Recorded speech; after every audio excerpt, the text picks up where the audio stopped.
Welcome back to another video, ladies and gentlemen. Today's video is going to be a little bit more of a scary one, a little bit more of a serious one. I know this isn't the first time I've labeled a video like this on my channel. If you remember a few years back, I labeled a video that said, I almost died. And that was one of me whitewater rafting. And it was, it was a little bit less serious. It was a little bit of a funny kind of title I thought I'd give. But this video is actually a little bit more serious because it plays a little bit more into the actual reality of almost dying. So without further ado, let me just go right into it. So as you guys know, I, for about a year and a half, worked at a construction company in which we did underground utilities. We installed water lines, storm drains, sewers, things like that. We did excavations in which sometimes we would dig down to 15 feet, 20 feet, things like that. And I was a pipe layer. I was also a crew lead on my crew, but I was a pipe layer.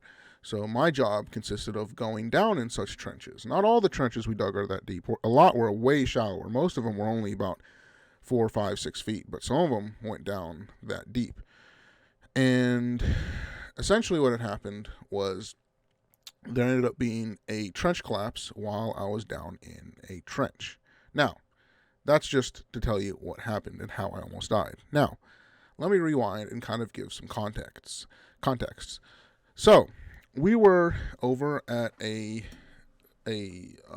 job site close to, it was actually one right next to the sound stadium. I know I mentioned that in the last video I made, but it was the one over near the sound stadium. And we were putting in a sewer line that was going from, the starting point was probably about 12 feet deep to down to about 18, 19 feet deep. This is a rough estimate on what it was. So we had one point that was 12 feet deep, one point that was about 18, 19 feet deep. And, it was on a grade. I don't remember what grade it was. I'm sure you guys can do that calculation if you really wanted to. I don't remember the distance in feet. It was a few hundred feet in length. Probably about 150 feet. I'm just going to guess. I don't recall. Those aren't too important details. But in order to do this, we had to, of course, dig all of that out really deep. And generally speaking, when you're doing trench excavation work, if you've got the ground right here and you want to go 19 feet deep, obviously you have to dig down like that. Well, if you go that deep, what's going to happen is as you dig down, the surface, you'll have, the surface will be like that, right? And you'll have a hole straight down, right? Well, it depends on what kind of soil class you have. If you have really good soil or if you have solid rock, it'll hold. It'll probably hold and you might be okay. However, if you have imperfections in the soil, or weak soil, or bad soil, it's not just going to go straight down. The sides are going to want to fill that void. So it's either going to go, one side's going to fall in, the other side's going to fall in, both sides are going to fall in from the top, or even the bottom could collapse like that. There's a lot of things that could happen. So because that's a problem, OSHA standards state that anything, I believe it's over 5 feet deep, needs to have trench protection. So, or some sort of trench safety, trench collapse mitigation. So there's a few different ways to do it. I'm not going to go into way too much detail, but pretty much, if you have a trench, you can either bench it, you can either slope it. So pretty much means instead of going, if the top's over here, instead of going like straight down, you slope it out like that. So you got to take a lot of dirt out, but you slope it out. So it's just like a ramp pretty much. So, that way dirt really can't slide in. And if it does, it's a very minimal amount that won't cover someone or injure someone. So slope is probably one of the safest ways to do it, but it takes the longest, takes the most time, takes the most money to do. And it's a lot of times the least desirable unless you're doing really, really shallow work. It takes the most space as well. There's benching, which is similar to sloping, except you just go like that, pretty much down. You don't have to take as much material out, but you still have to make sure you do it the right way, because if you don't, will get in trouble. You have to make sure it's no more than, usually you want to keep it no more than 4 feet at every step, but sometimes you can get away with about 4.5. But once you get to 5, that's when OSHA will start getting at you. You have shoring, which is this one's my least favorite one. Imagine if you got 2 boards, like 2 plywood boards, and you had like a hydraulic jack in the middle, like a pole pretty much. It can be a hydraulic one, it can be pneumatic, there's different types. You put the boards on each side of the trench, and then you had the hydraulic jack in the middle, and you let it go whoosh, and it pressed up against those 2 boards, okay?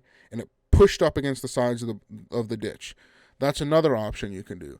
Those are good in situations where you can't bench anything back and you can't slope anything back. However, you still need trench protection, and the trench is also in a spot where it's very difficult to get a pre-made box or trench box in. Essentially, if you have a trench that's like really windy or really weirdly shaped, those are sometimes your best options. They're also the hardest to work around, in my opinion. Those are also just the stupidest ones. They've used those for a really long time. They used to make them to where without even pneumatic or hydraulic, it used to just be wood. You would just get 2 pieces of wood, and then you could just get like a 3rd piece of wood, and you just like kind of have it angled, and then you'd have to hammer it down to where it's like tight and flat. That also takes a really long time, and it takes a lot of materials, and it's a mess. The last option, which if you're not going with benching it back, this is probably my second favorite, is a trench box. Now, don't get me wrong, I hate having to assemble, disassemble, move, and work around a trench box. However, I think it's a lot better than having to mess with shoring or having to wait to dig out a sloped trench, which in a lot of times is really impossible and impractical to do sloping. So trench box is what we were doing. We were about, I want to say 17, 18 feet down with a trench box, and we had 2 trench box stacked on top of each other. These trench boxes, I want to say, were about 8 feet tall. So they're 8 feet tall, so that's 16 feet plus about 2 feet of, it was just under 2 feet of there's these spreader things you can do on the feet that makes it, it's just feet. It has feet. And OSHA says, from what I remember from my OSHA 30 training, that you can have up to 2 feet of spreader of feet thing. Anyway, if you want precise standards, go check the OSHA manual and go check with OSHA, because they'll have the most up-to-date official standards. Anyway, I'm going to get to the actual meat of the story here. So we had this trench box in there, 18 feet deep. 2 trench boxes stacked on top of each other. It got to just about the top of the trench. And this trench was a lot wider than it was supposed to be, partially just because of how the trench had been backfilled before and how the dirt was. You really couldn't get it.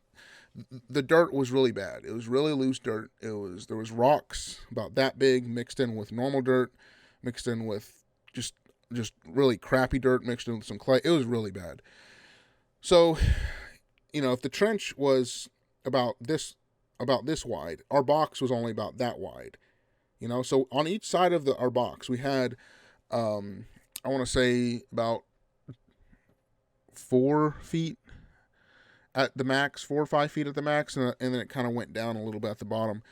But essentially, that's not what you want to do when you're digging a trench, because it makes the trench box unstable.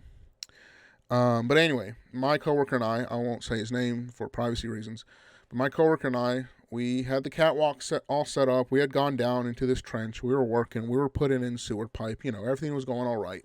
We knew it was a little bit sketchy, but, we were like, all right, it's fine. We're in a trench box, which is good because we needed a trench box. We were in a trench box. And earlier that day, our coworkers were kind of up top. They were messing with us. They were throwing these little pieces of gravel on the side of the trench box. The trench box we used was actually one of those aluminum ones. I know you can get them from United Rentals. They're the 10-foot long by 8-foot high aluminum ones. With the openings on each side. They came with 2 spreader bars on each side as well. And the thing with aluminum is, anyone who's worked with aluminum at all knows that aluminum can be really loud. You hit aluminum with a mallet or a metal hammer, it's going to be loud. It'll make your ears start to go deaf. You throw a little piece of gravel, like a tiny little piece of gravel against aluminum, and you will hear that thing real loud. So we were down there, and you hear every little rock that hits that thing. So my coworkers earlier were just throwing rocks at us, messing with us. So I started to tune that kind of that out. Now, another thing you do need to know is that whenever you're working in a trench, when you hear gravel falling, like kind of trickling down, that's a bad sign. That means something is unstable and something is either moving right now or is about to move, and you need to get to safety, meaning you probably need to either get out of that trench or get into a safe part of wherever you're working at. So we kept hearing that little sprinkling, gravel trickling, hitting the outside of the box, and I thought it was nothing. I thought my coworkers were messing with me. I was sitting on the bottom of the box with, my back up to the end of the box. My coworker was kind of standing off to the side. We were just kind of talking. I think I was on my phone. And then all of a sudden, I hear what almost sounds like a wave. It sounds like a roaring wave coming from my left and a slight rumbling.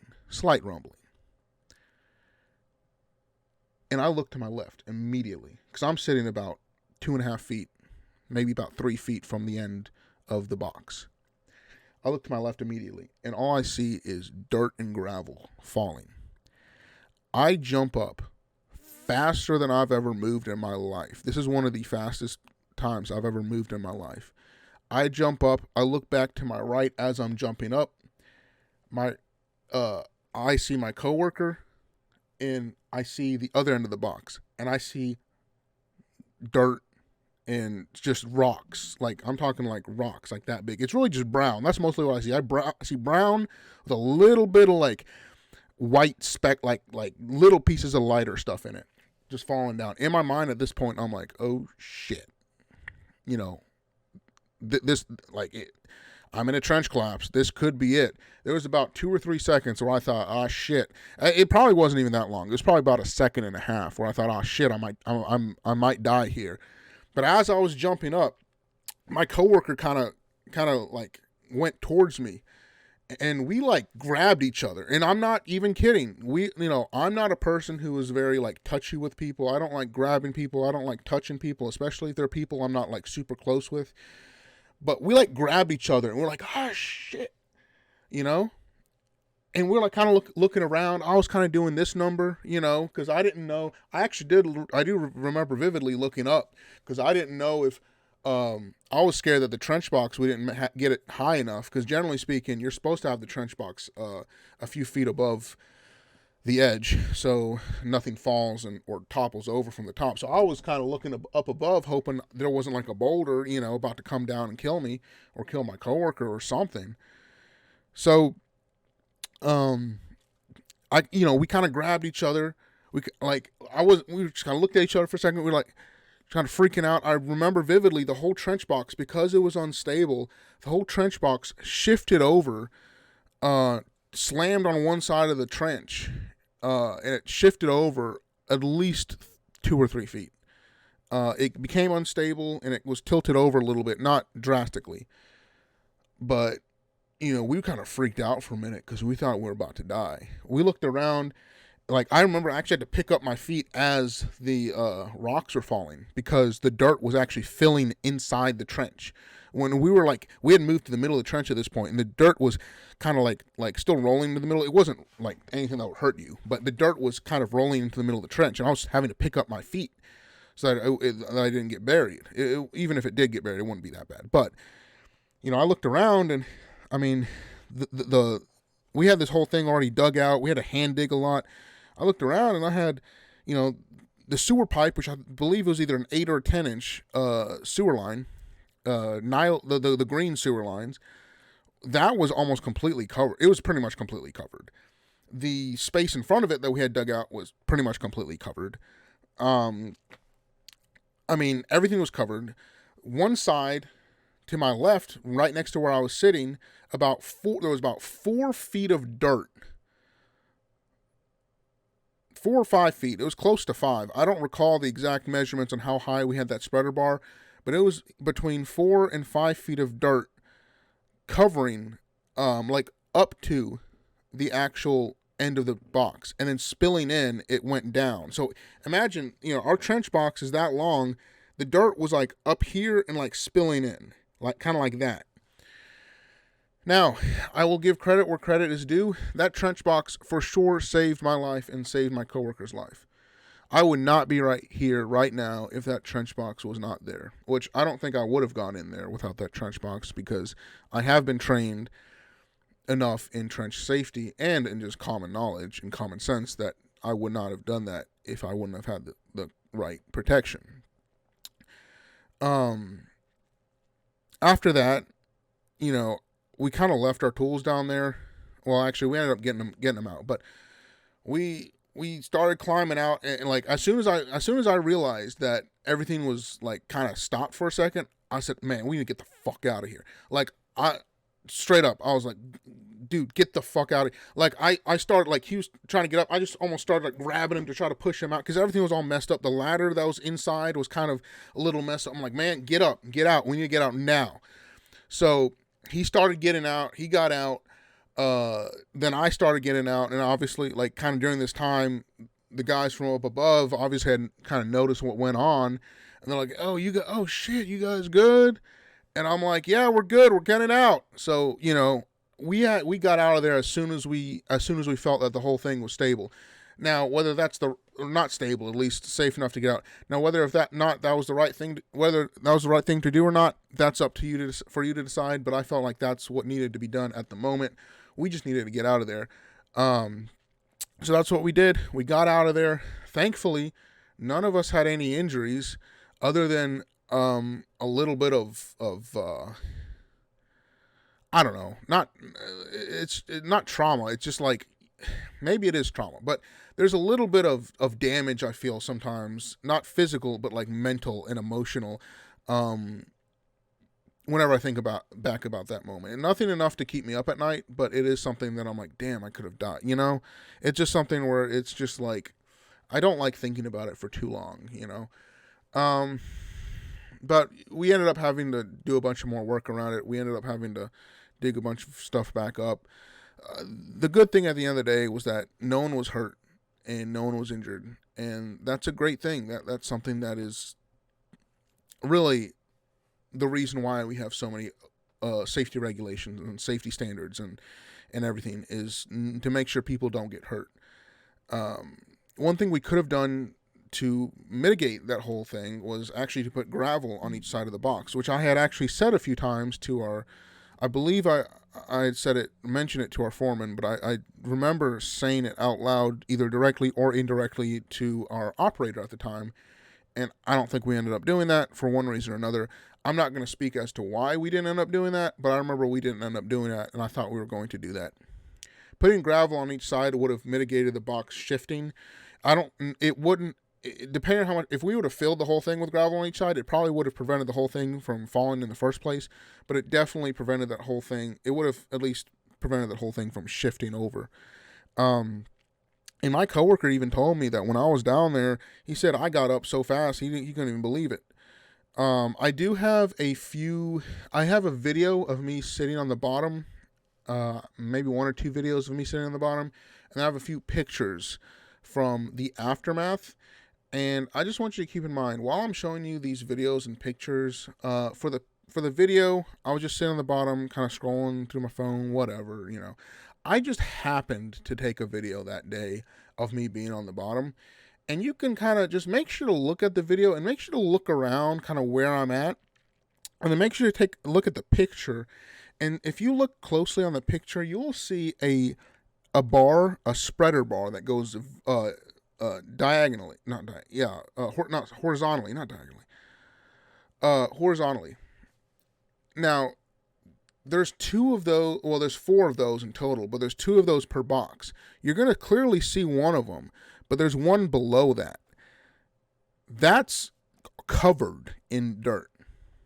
So just keep that in mind while you're looking at these pictures. And I mean, long story short, I could have died that day. Thankfully, I didn't.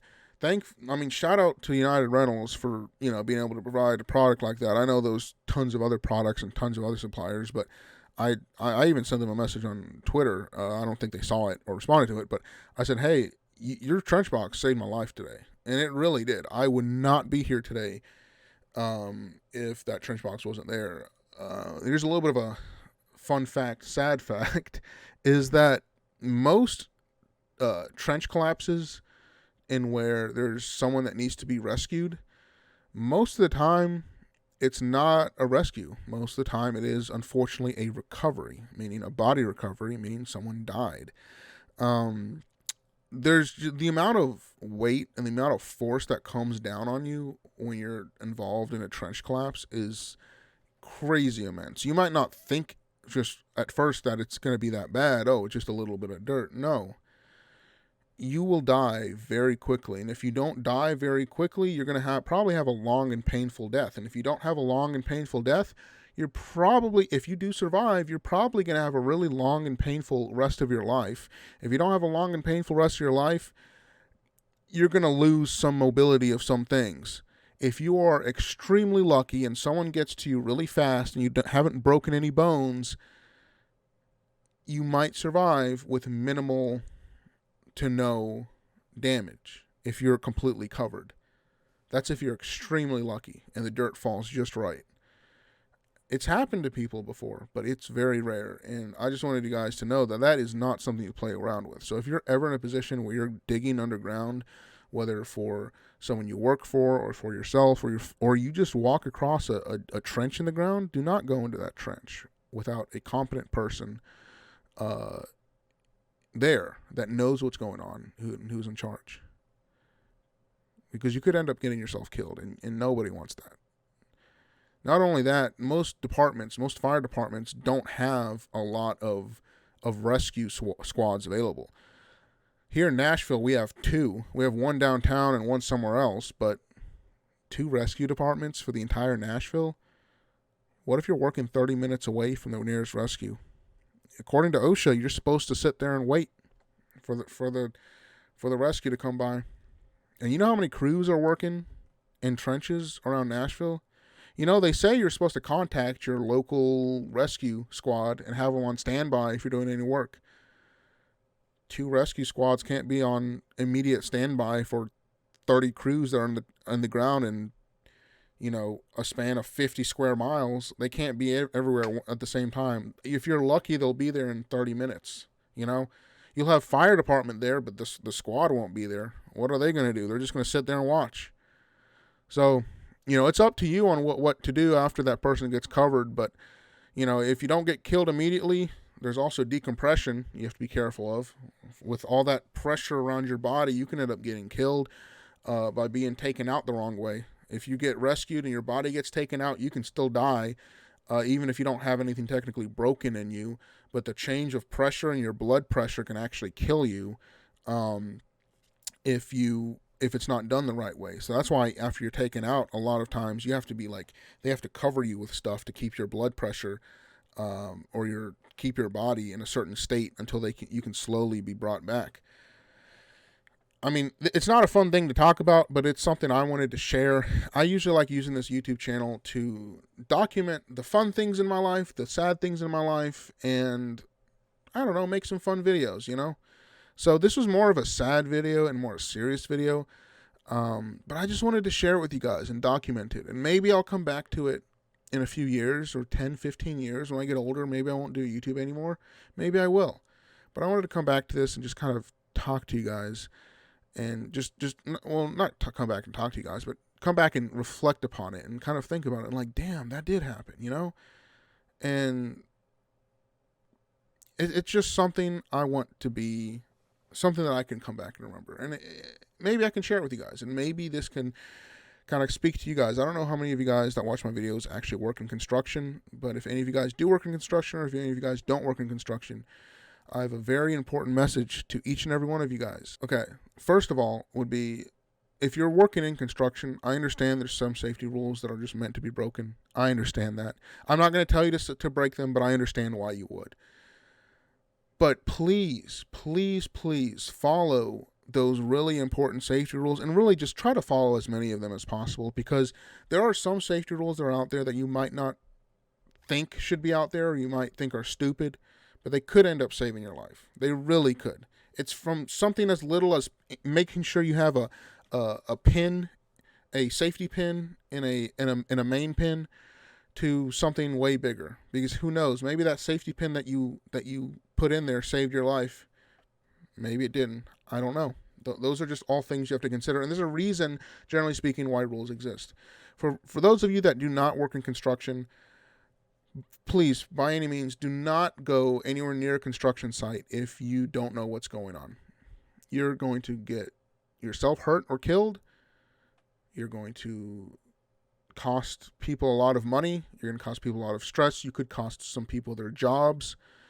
I'm not saying that this is all your responsibility. It is certainly the responsibility of the general contractor and the subcontractors to make sure a workplace is safe. However, why put yourself in a position where you could cause all that trouble to yourself and others, you know? If you come across a open excavation like that, or any kind of open excavation that hasn't been marked off properly and is in a position especially where a lot of people can walk by, you know, especially out in the public. If it's on someone's private property, that might be a little bit different, but, you know, private property behind fences, that's a little bit different than out in the public. You might want to call OSHA, you know, take some precautions, notify someone, maybe save a life. But do not go out in a trench like that. Do not. That's how you end up getting yourself killed. But I think that's about all I'm going to say for this video. I know this is a longer video, but this is, again, a video I wanted to document. If you guys are still watching, thank you guys so much for watching. And for now, I think that's going to be all. I appreciate you guys, and I will see you guys in the next video. Make sure to subscribe. Peace.